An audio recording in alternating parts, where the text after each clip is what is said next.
बनाउनु छ देश आफ्नै पौरखले, न झुक्नेछौँ कसैका सामु, न फैलाउनेछौँ कसैका सामु हात। यो हो प्रवासी नेपालीहरूको राष्ट्रप्रेम कार्यक्रम मिसन बिल नेपाल।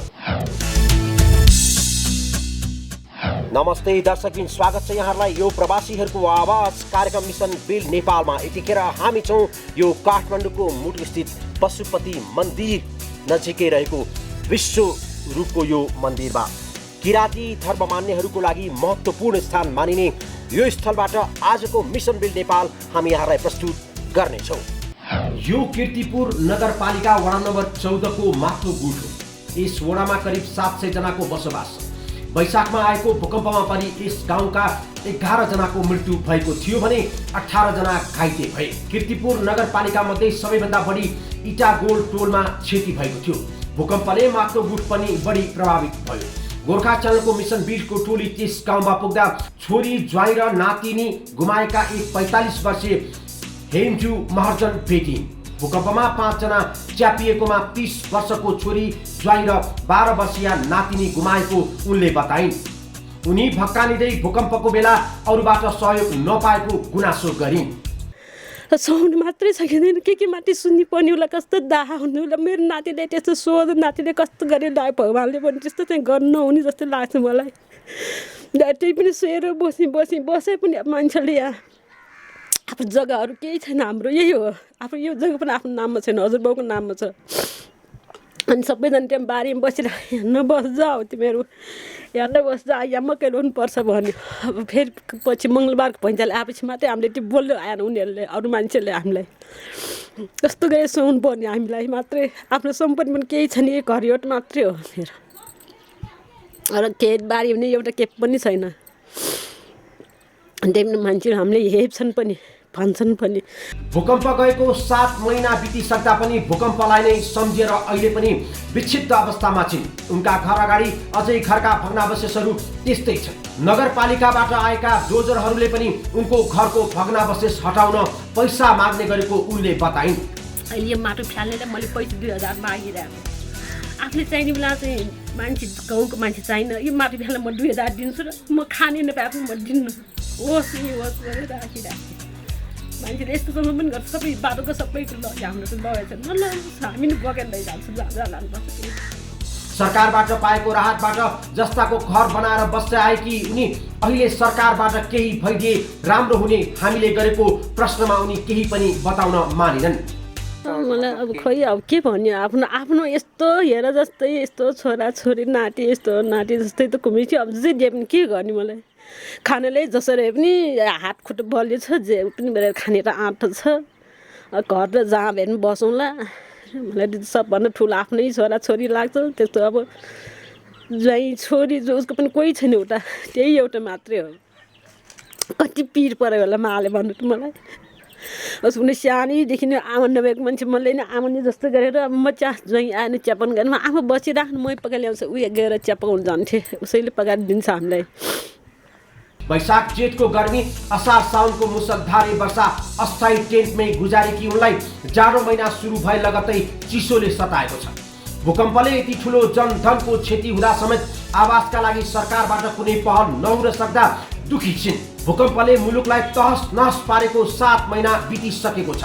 विस्थापित र अन्य किसिमले प्रभावितहरूले राहतसँग पुनर्वासको अनुभूति गर्न सकेका छैनन्। राष्ट्र बैंकले निश्चित राशिभित्र घर निर्माणका लागि ब्याज दर सहित ऋण दिने घोषणा गरेको 6 महिनामा केवल 1 जनालाई त्यस्तो कर्जा प्रवाह गरेको छ। तर त्यो भन्दा पनि महत्त्वपूर्ण विषय हो पुनर्निर्माण प्राधिकरणबारे सरकार र प्रमुख प्रतिपक्षी दलबीच नेपालले आतिथ्य गरेको दातृ सम्मेलनहरूमा दाताहरूले उदारतापूर्वक अनुदान र सहयोगको प्रतिबद्धता जनाए पनि पुनर्निर्माणबारे उचित नियम, परिवेश र संयन्त्र निर्माण नभएसम्म उनीहरूको सहयोग सुलभ नहुने देखिन्छ। हामी निरन्तर छौँ यही मिसन बिल्ड कार्यक्रममा। बनाउनु छ देश आफ्नै पौरखले, न झुक्नेछौँ कसैका सामु, न फैलाउनेछौँ कसैका सामु हात। यहाँहरूलाई थाहा छ यो प्रवासी नेपालीहरूको राष्ट्रप्रेम हो कार्यक्रम मिसन बिल्ड नेपाल। तपाईँले मलाई हेरिरहनु भएको छ यो विश्वरूपको प्राङ्गणभित्र छु। सयौँ हजारौँ वर्ष अगाडि हाम्रा पुस्ताले हामीलाई यति सुन्दर संरचनाहरू दिएर गएका छन् भने आजको यो टेक्नोलोजीको जमानामा हामी यसलाई पुनर्निर्माण या संरक्षण पनि गर्न सकिरहेका छैनौँ। किन? सबैको कुरो टुङ्गिने हो राजनीतिक अस्थिरता। 46 सालपछि मात्रै नेपालमा कतिजना प्रधानमन्त्री भए, कति महिनाको लागि प्रधानमन्त्री भए, कति दिनको लागि पनि प्रधानमन्त्री भए? तपाईँ हामी जनताले कहिले सोचेका छौँ? आज 40 लाख युवाहरू नेपाल बाहिर छन्। यदि ती 40 लाख युवाहरूलाई नेपालमा रोजगारी दिन सकेको भए आज हाम्रो देश कहाँ पुग्थ्यो? तपाईँको घरमा सानो कुरो भत्किएको छ र बिग्रेको छ र तपाईँको घरमा काम गर्ने मान्छे चाहियो भने यो देशमा पाइँदैन। चाहे तपाईँले दिनमा 1000 तिर्नुहोस् या महिनाको 30,000 रुपियाँ दिनुहोस्, तर 10,000 15,000को लागि लाइन लाग्छन् विदेश जानको लागि। न उनीहरूलाई पर्याप्त मात्रामा तालिम दिइन्छ, न उनीहरूलाई अवेरनेस नै गराइन्छ। र त्यसैको परिणाम हो प्रतिदिन 15-20वटा लासहरू, युवा लासहरू नेपाल भित्रिन्छ। यो विषयमा हामीले गहन रूपमा सोच्नु जरुरी छ। होइन भने हामीले हाम्रो खोक्रो राष्ट्रवादको भाषण गर्दैमा नेपाल रहँदैन, नेपाली रहेन नेपाल रहन्छ। नेपाली नै रहेनन् भने नेपाल कसको लागि? तपाईँ नै रहनु भएन भने यो देश कसको लागि? तपाईँकै सन्तान रहेनन् भने यो देश कसको लागि? हामी यस विषयमा फेरि पनि कुराकानी गरौँला, तर यतिखेर पालो भएको छ हाम्रो डायमन्ड स्पोन्सरलाई एकपटक सम्झने। गर्नुहोस् अझै धेरै हामीले Ashok Shrestha, ex president NRN UK, Gorkha भूपुहरूको आवाज, समान अधिकार समान पेन्सन, संयुक्त गोर्खा सत्याग्रह सङ्घर्ष समिति UK, लड्नेछौँ हामी निरन्तर। यो स्पोन्सरलाई सम्झिसकेपछि फेरि पनि यहाँलाई हामी स्वागत गर्छौँ। यो हो कार्यक्रम मिसन बिल नेपाल। यहाँलाई अवगत छ हामी भूकम्प गइसकेपछि गोर्खा च्यानलमा यो कार्यक्रम यहाँलाई निरन्तर देखाइरहेका छौँ, देशको वास्तविक अवस्था अनि भूकम्पले दिएका चोटहरूमा। फेरि पनि हामी तपाईँहरूलाई कीर्तिपुर नै लैजानेछौँ, जहाँ हामीले यो मिसन बिलको लागि तयार पारेका छौँ रिपोर्टहरू। जाडो महिना छल्नको लागि सरकारले प्रति परिवारलाई 10,000 र 50वटा सामूहिक घर बनाउने निर्णय गरेको छ। 15,000 रुपियाँ पाउनलाई 6 महिना लाग्यो, टेन्ट पाउनलाई महिनौँ दिन लाग्यो, चामलको बोरा पाउन हप्तौँ दिन लाग्यो। 50वटा सामूहिक भवन। कसले टेन्डर लिने, कसले टेन्डर पार्ने, कुन चाहिँ नेताको नजिक कुन चाहिँ कम्पनी छ, कसले कुन देशको सामग्री ल्याएर बनाउने 50वटा सामूहिक भवन? यहीँ रोकिन्छ हरेक परियोजनाहरू। काङ्ग्रेस, एमाले, माओवादी या मधेसवादी दलहरू या क्षेत्रीय दलहरू, हरेक दलले आफ्नो आफ्नो पकड भएको ठाउँमा त्यहाँबाट कति कमिसन र मार्जिन आउँछ भनेर खोजिन्छ।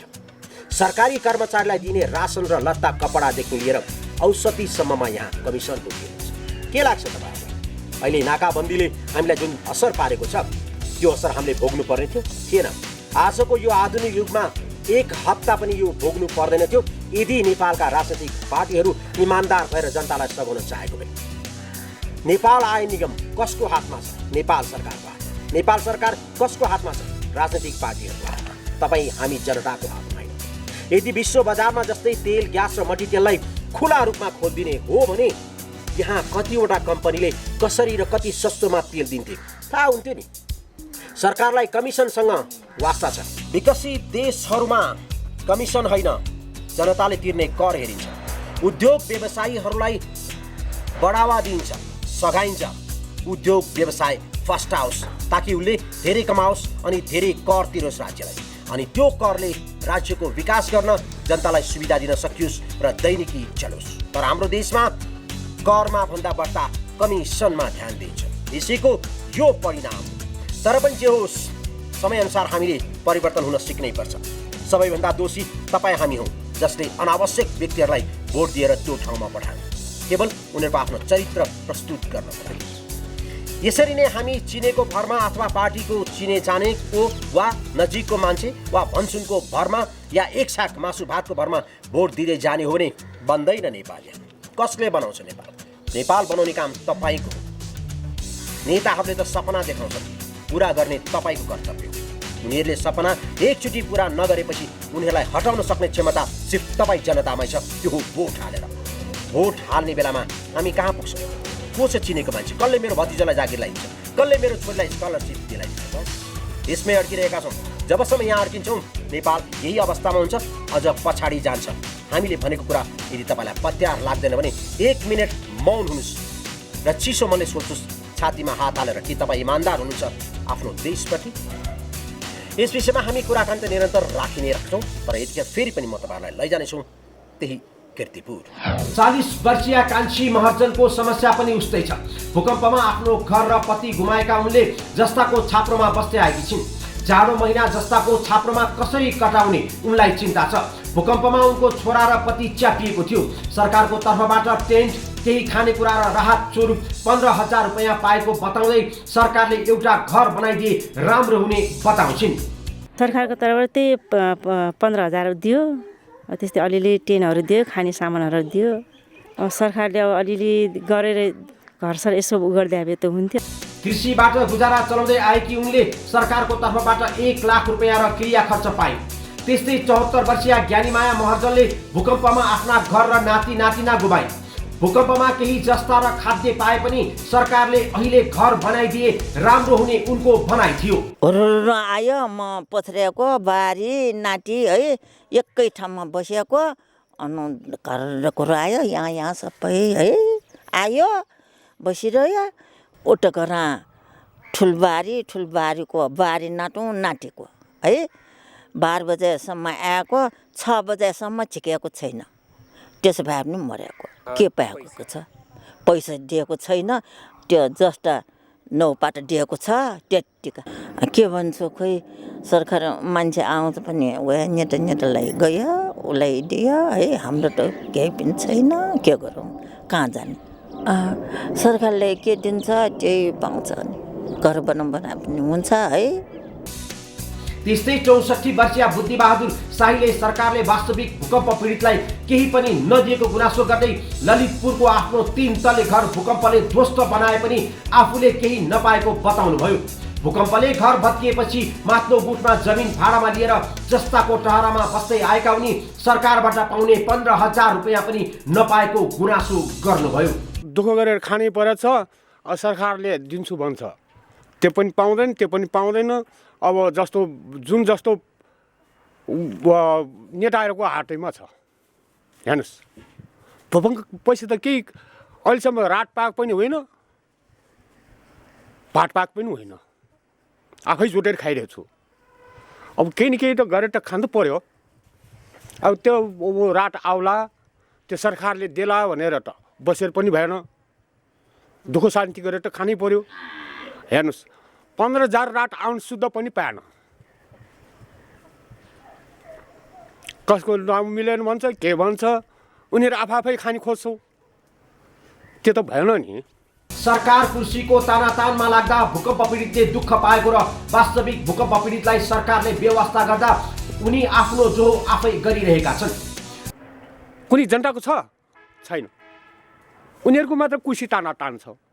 उनीहरूको कुर्सीमा त लाउन सक्दैन भने हामी मोरा गरिबलाई के हेर्छ भने जनताको त्यही होइन हालत।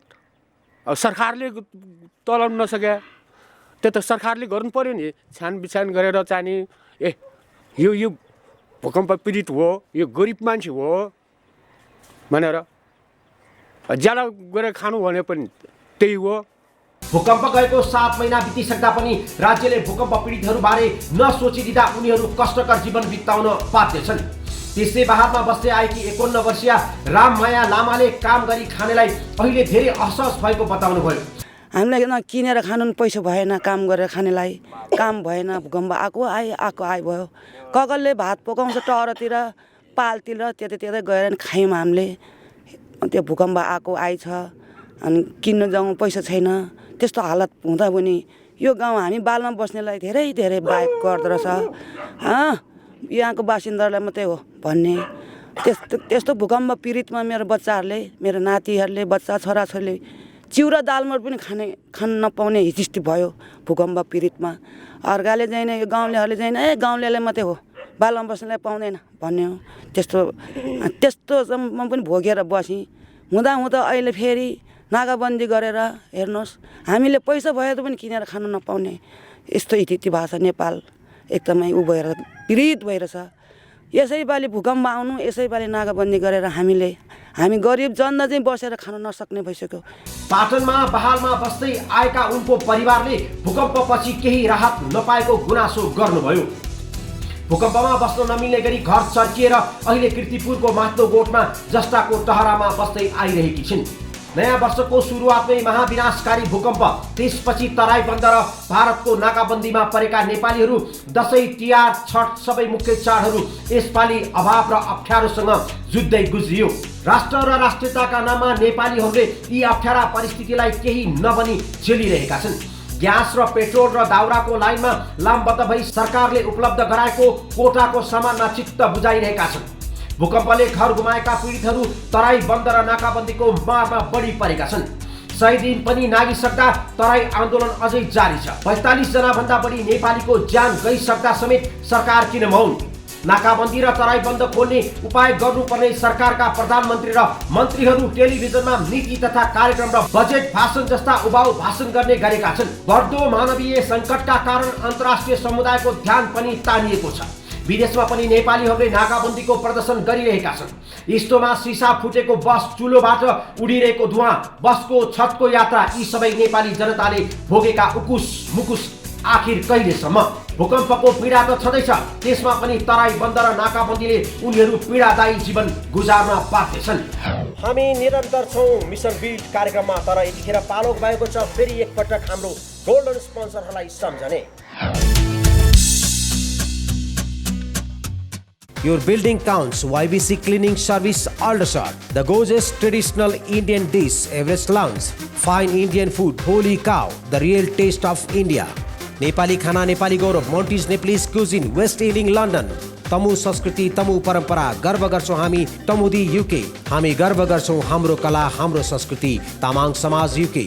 Home to authentic Nepalese and Indian cuisine, the Momo House, Alpatan. बहादुरहरूको बहादुरी, गोर्खा सेक्युरिटी सर्भिसेस। हामीलाई माया छ हाम्रो गाउँको, तेह्रथुम समाज UK। Powering your needs, G energy, आफ्नै भाषामा सेवा लियो। पहिलो पटक बेलायतमा नेपालीबाट सञ्चालित ग्यास र बिजुलीको लागि कम्प्लिट लिगल सोलुसन, स्याम सोलिसिटर। सम्पूर्ण नेपाली दाजुभाइ दिदीबहिनीहरू, मलाई थाहा छ व्यक्तिगत रूपमा र विभिन्न सामाजिक सङ्घ संस्थाहरूले नेपाल हाम्रो देश विपत्तिमा परेको अवस्थामा तपाईहरू आर्थिक सङ्कलन गरिराख्नु भएको छ। त्यो आर्थिक सङ्कलन तपाईँ आफै गएर नेपालमा केही गर्न खोज्नुभयो, केही गर्नुभयो भनेदेखि त्यसको परिणाम नगण्य हुन सक्छ। त्यसैले म यहाँहरू सबैलाई के अनुरोध गर्न चाहन्छु भने हामी सबै मिलेर एकबद्ध भएर काम गरौँ, नेपालमा केही गरौँ। त्यो सङ्कलन गरेको अर्थले त्यसको परिणाम धेरै ठुलो हुनेछ, धेरै विशाल हुनेछ, त्यो देखिने हुनेछ, त्यो इम्प्याक्टेबल हुनेछ। त्यसबाट हामी गर्व गर्नेछौँ र हामी चाहिँ हाम्रो देश विपत्तिमा परेको देशलाई केही सहयोग गर्न सकेर हामी धेरै गर्व गर्नेछौँ। हाम्रो देशले हामीबाट ठुलो आशा लिएको छ, त्यो आशा हामीले केही मात्रामा पुरा गर्न सक्नेछौँ। हामी नेपाली, हाम्रो नेपाल। समृद्ध नेपालको लागि एन आर्यन का साथ गोर्खा च्यानल। यो गोल्डन स्पोन्सरहरूलाई सम्झिसकेपछि यहाँलाई फेरि पनि स्वागत गर्न चाहन्छौँ यो कार्यक्रम मिसन बिल्ड नेपालमा। भूकम्पले जसलाई दुःख दियो, नाकाबन्दीले पनि त्यसैलाई ताकी दुःख दिएको छ। काठमाडौँमा सुरक्षित महलमा बैंक ब्यालेन्स भएकाहरूलाई पेट्रोल किन्न गाह्रो भएको छैन। 7,000 8,000 रुपियाँ तिरेर ग्यास सिलिन्डर किन्न पनि गाह्रो भएको छ। छ्यास्ती बजारमा पेट्रोल र ग्यासहरू, मट्टीतेलहरू पाइन्छन्, तर ब्ल्याकमा। भ्रष्टाचारीहरूले यतिखेर मौका पाएका छन् बेचेर जनतासँग पैसा ठग्ने। सरकार मौन छ, प्रधानमन्त्री कार्यालयदेखि लिएर गृह मन्त्रालयसम्म। कोसिस छ, तर यसको उपलब्धि जनताले पाइसकेका छन्। यसको मार सबैभन्दा बढी भूकम्प पीडितलाई परेको छ। अब म तपाईँहरूलाई त्यही ठाउँमा लानेछु जहाँ यी दुवै मारहरू खेपिरहेका छन् हाम्रा आफन्तहरू।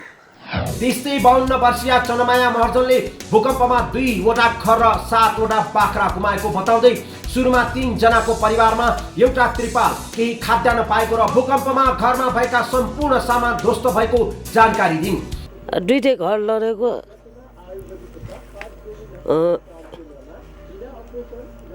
7वटा बाख्रा पनि पुरेको। पछिबाट त्रिपालहरू आइपुग्यो। त्रिपाल चाहिँ नि कसले दियो भने नेताहरूले पनि दिएन, कुनैले पनि दिएन। यहाँको नेताले अनि कुनबाट मिलिटरी भनेर आएको थियो उनीहरूले चाहिँ नि एउटा तिरपाल त्यही टरेलमा बसेर लाउनु भनेर हामी बसिरहेको ठाउँमा कति खलक बसिरहेको छ भन्यो हामी 6-7 खलक बसिरहेको छ एउटै ठाउँमा एउटै भान्सा गरेर बसिरहेको छ भने भन्दाखेरि अनि एउटा गरेर तिरपाल 3जनालाई त्यो एउटा ग्रुपमा 3जनालाई दिएर गयो। सरकारले भूकम्प पीडितलाई दिने भनिएको सहयोग नपाएको र 2वटा घर भत्किएकोमा एउटा घरको 15,000 पाएको र एउटाको अझै नपाएको गुनासो गरिन्।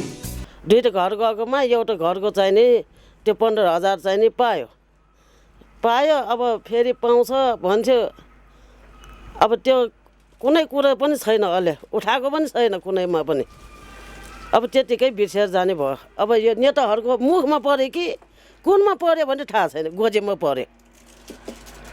अब त्यो दिन्छ भने त्यसको आशमा बसेर पनि भएन हामीलाई।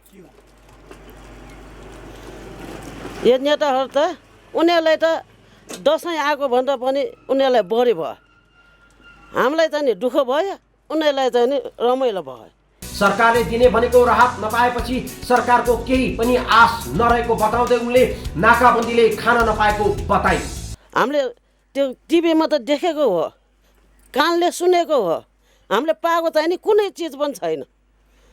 देख्छु सुन्छु, पाउन चाहिँ नि केही म पनि पाएको छैन।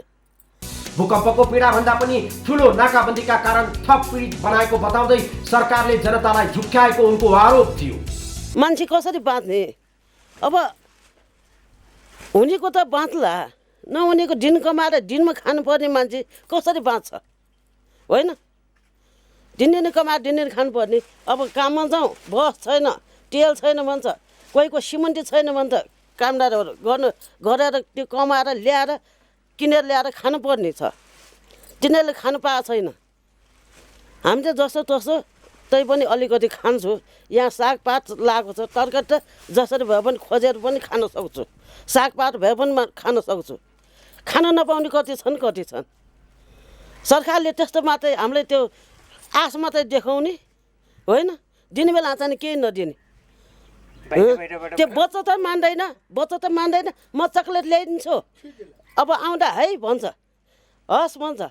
अब त्यो एक फेरि ल्याइदियो होइन, अब अर्को पटक पनि म ल्याइदिन्छु है भन्छ। ल्याएन भने हिजो पनि ल्याउँछु भने आज पनि ल्याउँछु भने कुनै दिनमा पनि ल्याउँदैन। त्यो बच्चा पनि पत्याउँदैन। त्यस्तै गरेछ यो सरकारले जनताहरूलाई। त्यस्तै अर्का भूकम्प पीडित बाबु साहेब महर्जनले मानवीय क्षति नभए पनि घर गुमाएको बताउनु भयो। राहत स्वरूप एउटा पाल र एक बन्डल जस्ता पाएको बताउँदै भूकम्पमा घर भित्रका सम्पूर्ण सामान पुरिएको जानकारी दिनुभयो। सरकारले अहिलेसम्म पनि केही राहत भन्ने कुरो चाहिँ नि हामीलाई चाहिँ नि गरेको छैन। 15,000 दिएको पनि मैले 45,000 आफ्नो लागत गरेर मैले चाहिँ नि जस्तो किनेर पनि यो सानो तहर भए पनि मैले बसोबासको लागि मैले बनाइरहेको छु। अहिलेसम्म सरकारले केही 2 लाख दिन्छ भन्छ, अहिलेसम्म पनि केही राहत चाहिँ नि मिलेको छैन। मैले मेरो त सबै सम्पूर्ण सामग्री मेरो सबै पुरिरहेकै छ, अहिलेसम्म निकाल्नु पनि सकेको छैन। भूकम्पमा घर गुमे पनि कुनै पनि मानवीय क्षति नभएकोमा खुसी व्यक्त गर्दै छोरी र नातिलाई आफैले उद्धार गरी बचाउन सफल भएको उनले बताए। मेरो चाहिँ भन्नुपर्दाखेरि चाहिँ नि मेरो छोरी र नाति पुरेको, अनि त्यसपछि नि हामी तत्कालै भूकम्प आउँदा नै म चाहिँ उद्धार गर्न पायौँ। त्यसमा म खुसी लागिरहेको छु। भारतको नाकाबन्दीले भूकम्प पीडितलाई बढी मार परेको बताउँदै उनले डिजेल पेट्रोल ग्यासको हाहाकार र खाद्यान्न किन्न नसकिने अवस्था रहेको बताए। एकदम मार परिरहेछ कि किनभने चाहिँ नि डिजेल पेट्रोल के पनि छैन। अहिलेसम्म चाहिँ नि 2 महिना भइसक्यो मोटरसाइकल ठन्काइ छ। कुनै ठाउँमा पनि जाने समस्या पनि अहिले भएको पनि छैन।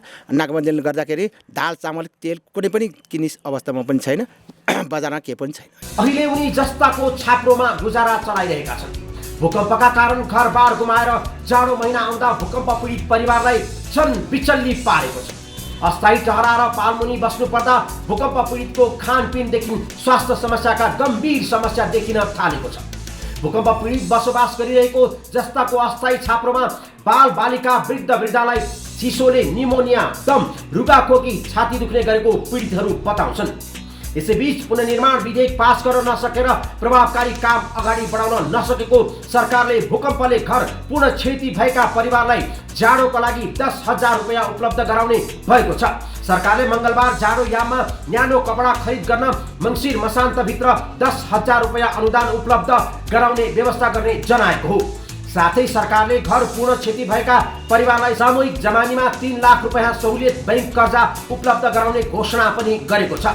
सरकारले यसअघि घोषणा गरेको 2 लाख सहायता रकमको पहिलो किस्ता तत्काल निकासा दिने बताइयो। भारतको नाकाबन्दी र तराईको लगातार बन्दले जन भूकम्प पीडितहरू कालो बजारीको मारमा परेका छन्। मधेसी दलको राजनीतिक माग र भारतको नाकाबन्दीको 100 दिन बित्दा पनि सरकारले सार्थक वार्ता गर्न नसक्नु दुःखद कुरा हो। शिक्षा, स्वास्थ्य, कृषि, उद्योग धन्दा, यातायात, कल कारखाना महिनौदेखि लगभग ठप्प छन्। आयोजनका सम्पूर्ण कामहरू बन्द छन्। तर पनि सरकारले अहिलेसम्म तराईको मागलाई सम्बोधन गर्ने कुनै जोगो देखाएको छैन।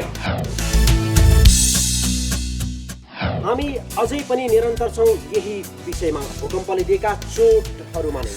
यतिखेर म छु यो पशुपतिनाथ मन्दिरको परिसरमा रहेको विश्वरूपको क्षेत्रमा। हामी यो कार्यक्रम निरन्तर लैजानेछौँ, तर यतिखेर फेरि पनि पालो भएको छ हाम्रो सिल्भर स्पोन्सरलाई एकपटक धन्यवाद दिने।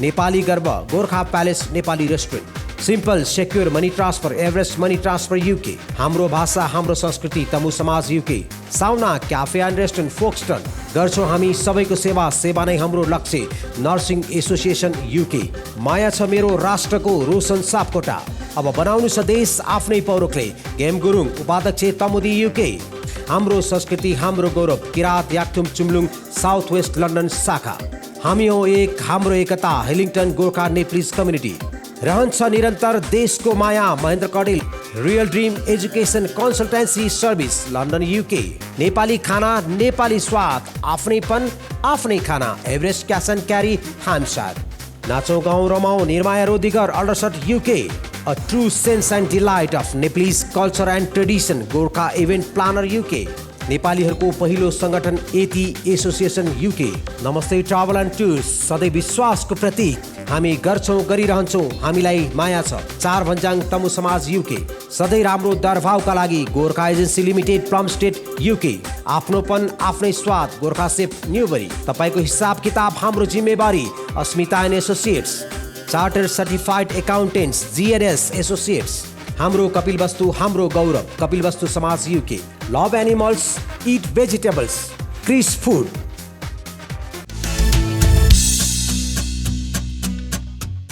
यो सिल्भर स्पोन्सरलाई धन्यवाद दिइसकेपछि फेरि पनि हामी यहाँलाई स्वागत गर्न चाहन्छौँ कार्यक्रम मिसन बिलको यो अन्तिम प्रहरमा। कुरा गर्यो कुराकै दुःख भने जस्तो, राजनीतिक पार्टी र नेताहरूको कुरा जति गरे पनि यहाँ सकिँदैन। चिया पसलदेखि प्रधानमन्त्री कार्यालयसम्म एउटै बहस हुन्छ, एउटै कुरा हुन्छ, समाचारदेखि टेलिभिजनसम्म, हस्पिटलदेखि अपरेसन थिएटरसम्म कुरो एउटै हो। किन यति साह्रो भयो?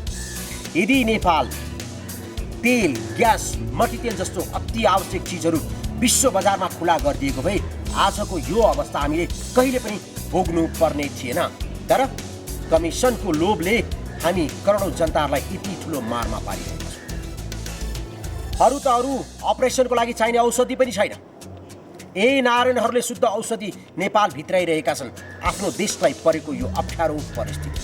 तपाईँ हामी कल्पना गर्नुहोस्, देशमा घाँस बाँस कपासको सुनिश्चितता नै सरकारको सबैभन्दा मुख्य एजेन्डा हो कि को प्रधानमन्त्री हुने, को राष्ट्रपति हुने, कुन कसलाई कुन पद दिने, कुन संस्थानमा जिएम बनाउने र कुन ठेक्काबाट कति कमिसन खाने, त्यो हो। 55-60वटा हाइड्रो प्रोजेक्टहरू अझै पनि अड्किरहेका छन्। 10 अरब रुपियाँ लगानी भएको प्रोजेक्टमा 2 आना जग्गाको कारणले गर्दा पनि प्रोजेक्ट रोकिएको रेकर्ड छ हामीसँग। यदि ती 55-60वटै सबै हाइड्रो प्रोजेक्टलाई सम्पन्न हुन दिएको भए के आज हामीलाई यति ठुलो मार पर्थ्यो?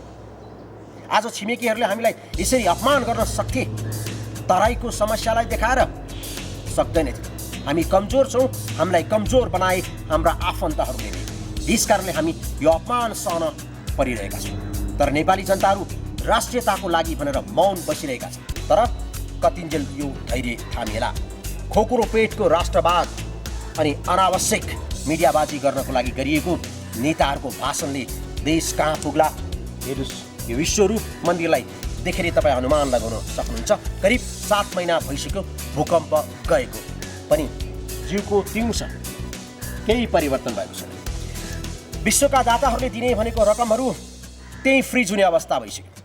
यहाँ एउटा परियोजना पनि तयार भएको छैन, आयोग गठन भएको छैन, आयुक्त नियुक्त गर्न सकेको छैन। किन थाहा छैन? किनकि यो सबै कमिसनकै खेल हो। हामी यस विषयमा कुराकानी गर्ने नै छौँ, तर यतिखेर अब यो अन्तिम रिपोर्ट यहाँहरूलाई। 38 वर्षीय पुरुषोत्तम कोइरालाले पनि भूकम्पमा घर गुमाएर पालको छानामुनि बस्दै आइरहेका छन्। मानवीय क्षति नभए पनि घर गुमाएको उनले राहत स्वरूप 3 बोरा चामल, बाल्टिन र नगद 15,000 पाएको बताए। भूकम्प पछाडिको राहतमा हामीले पाएको भनेको 3 बोरा चामल, 3 बोरा चामल र अनि एउटा 2टा बाल्टी र 2-3टा साबुन। नगद 15,000 हामीले वडाबाट पायौँ। सचिवले वितरण गर्नुभएको थियो, 15,000 पायौँ। त्योभन्दा पछाडिको चाहिँ हामीलाई अहिलेसम्म केही जानकारी पनि छैन र के हुन लाग्यो कसो हुँदैछ त्यो पनि जानकारी छैन। भूकम्प गएको 7 महिना बित्दा पनि छाप्रोमा बस्नुपर्ने बाध्यता रहेकोले सरकारले दिने 2 लाखको अनुदानबारे चासो व्यक्त गर्दै नाकाबन्दीले भूकम्प पीडितलाई झन पीडित बनाएको बताउँदै सरकारले यसलाई गम्भीर रूपमा नलिएको उनको आरोप थियो। नाकाबन्दीले तपाईँलाई भूकम्प पीडितहरूलाई जुन पहिला भूकम्प गयो, अहिले नाकाबन्दीले गर्दा त्यो अर्को विपत्ति पर्यो कि भूकम्पै गयो जस्तो भयो। तपाईँको अब हिँड्नलाई तेल छैन, डिजेल छैन, बच्चाको कलेज जानुपर्छ। तपाईँ मेरो बच्चाको कलेज यहाँबाट लन्चौर कलेजको गाडी बल्कुसम्म आउँथ्यो, हिजोबाट भने कलेजको गाडी आउँदैन। छोरो बिहान गएर तल बस्यो, ऊ 10 बजीसम्म तलै छ, गाडी चढ्न नसकेर। अब भरे आइपुग्ने कथेर हो, तपाईँको खोज्न जानुपर्छ बाबु कहाँ छ भनेर। भनेपछि अहिलेको एकदम दयनीय अवस्था छ सर। अब यसमा तपाईँको कालोबजारी फस्टाएछ। 1 लिटर तेलको 350, 450, त्यो पनि तार पनि मिसाइदिने। तार पनि मिसाएर अब विभिन्न अब ट्याङ्कीहरू पल्पर्ने होइन। अब बिरामी आवजाव गर्न, अब वृद्धालाई हिँड्न अब यो एकदमै कठिनाइ छ। अब यसमा गम्भीर चासो सरकारले देखाएको छैन। अब सरकारले दिने राहत आउला, अब 2 लाखको अनुदान कहाँ हो होइन। अब 25 लाखको अनुदान अब 2% ब्याजमा हुने थियो, त्यो कहाँ हो। अब त्यो परेन। तपाईँको अनुदानमा दिने भनेको 2 लाख अथवा अब किस्ता बाई किस्ता गरेर हुन्छ कि। अब त्यो दिया भयो भने अब केही गरेर अब धेरथोर अब थपथाप गरेर अलिकति माथि टिनै हालेर अथवा पुरानो घरको काठपात झिकेर कुनै व्यवस्था हुन्थ्यो होला नि। सरकारले भूकम्पपछि आएको अनुदान भूकम्प पीडितलाई जति सक्दो छिटो वितरण गरे राम्रो हुने उनको भनाइ हो। जुनसुकै सरकार आए पनि नेपाली जनताले खान लाउन र बाँच्ने अधिकार पाउनुपर्ने बताउँदै सरकारले यसमा ध्यान दिनुपर्ने बताए। सरकारले जति भूकम्प पीडितपछि आएको अनुदानहरू छ नि सर, त्यो अनुदानहरू चाहिँ अब रकम विनियोजन गरेर भूकम्प पीडितलाई अब आवश्यक घरको लागि अथवा जे जति छुट्याएको छ त्यो पैसा चाहिँ अब भूकम्प पीडितलाई जति सक्दो चाँडो वितरण गरिदिएको भए उनीहरूले घाँस कपासको जो राम्रोसँग गर्न सक्थ्यो होला। त्यसको बावजुद तपाईँको त्यही 2 लाख लिने भनेको पैसा पनि हजुरको अब 2 पार्ट अथवा 3 पार्ट 2 लाख लिनु छ। अब गर्ने के पहिला दिने भनेको त्यही 15-20 हजार जसरी दिने होला। गर्ने के, किन्ने के, महँगी छ, त्यही पनि पाउँदैन। तपाईँको इन्डियाबाट आए छैन, अनि त्यही पनि यताउति बच्चाहरूलाई खाइ खर्च गर्दै त्यो सिद्धियो। सुरुमा प्रति परिवार दिएको 15,000 रुपैयाँ बाहेक हालसम्म भूकम्पबाट बिचल्लीमा परेका पीडितले कुनै राहतको अनुभव गर्न सकेका छैनन्। 15,000 रुपैयाँ सहित 2 लाख अनुदान वा 15 लाखसम्म 2% ब्याजमा सहुलियत ऋण दिने सरकारले घोषणा त गर्यो, तर त्यसको कार्यान्वयनका लागि पुनर्निर्माण ऐन नै आउन नसक्नु प्रमुख कारण बनेको छ। भूकम्पपछिको पीडादायी अवस्थालाई मध्यनजर गरी पीडितको अवस्थालाई हेर्ने हो भने पुनर्निर्माण ऐन आउन नसक्नु विडम्बना हो। जनताको पीडासँग देशको राजनीति जोडिन नसक्नु यो प्रमुख कारण हो। भूकम्पको पीडा राजनीतिसँग जोडिनुपर्छ र देशका प्रमुख जिम्मेवार नेताहरू यसका लागि लाग्नुपर्छ। यसैबीच सरकारले भूकम्प प्रभावित जिल्लाहरूमा 50वटा सामूहिक आवास बनाउने भएको छ। मन्त्री परिषदको बिहिबारको बैठकले संयुक्त आवास बनाउने निर्णय गरेको हो। संयुक्त आवास निर्माण सम्बन्धी कार्यविधि पारित गरेको सरकारका प्रवक्ता तथा सूचना तथा सञ्चार मन्त्री शेरथान राईले जानकारी दिनुभयो। सुरक्षित आवास नहुँदा चिसोको समयमा भूकम्प पीडितहरू जन समस्यामा परेका छन्। प्रभावितहरूको संख्या क्षेत्र लगायत फेरि जिल्लाका कुन कुन स्थानमा भवन बनाउने भन्ने टुङ्गो लगाउने सरकारले जनाएको छ। कति परिवारसम्म बस्न मिल्ने आवास बनाउने हो त्यो अध्ययन गरेर कार्यविधिमा उल्लेख हुनेछ। तर 100 वा त्योभन्दा बढी पनि बस्न मिल्ने खालका आवास बनाउने सरकारको प्रारम्भिक तयारी छ। अहिले सम्पूर्ण नेपालीहरू पीडामा छन्। प्रधानमन्त्रीदेखि साधारण नागरिकसम्म तराई बन्द र भारतको नाकाबन्दीको मारमा छन्। हरेक नेपालीको चासो अहिले नाकाबन्दी भइरहेकै अवस्थामा पनि दैनिक जीवन कसरी सहज बनाउने भन्नेतिर केन्द्रित छ। शहरमा पेट्रोल पम्प वरपर देखिने सवारी साधनका लाइन, बसका छतमा यात्रारत यात्रु, सामानको ठाउँमा मान्छे ओसारिरहेका ससाना माल सामान बोक्ने गाडी, बाटामा मट्टीतेल भर्न पालो पर्खिरहेका ग्यालेनका लाइन, ग्यास सिलिन्डरका लाइन, दाउराका लाइन, 2 गुणा बढी मूल्य तिरेर पनि पाउन मुस्किल भएको खाद्य पदार्थ, 3 गुणा बढेको हिटरको मूल्य र दाउराको प्रयोगका लागि घर बाहिर चुलो निकालेका परिवार, भूकम्पले धाराशायी बनाएको अर्थतन्त्रलाई 105 दिनदेखिको तराई बन्द र भारतको अघोषित नाकाबन्दीले गुडा टेकाएको छ। नेपाली जनताको जीवन तहस नहस भएको छ। सरकारी साधनका लागि इन्धन अभाव भएको छैन, तर जनताको लागि जीवन रक्षक औषधि ल्याउन एनआरएनमा फरक पर्नु परेको छ।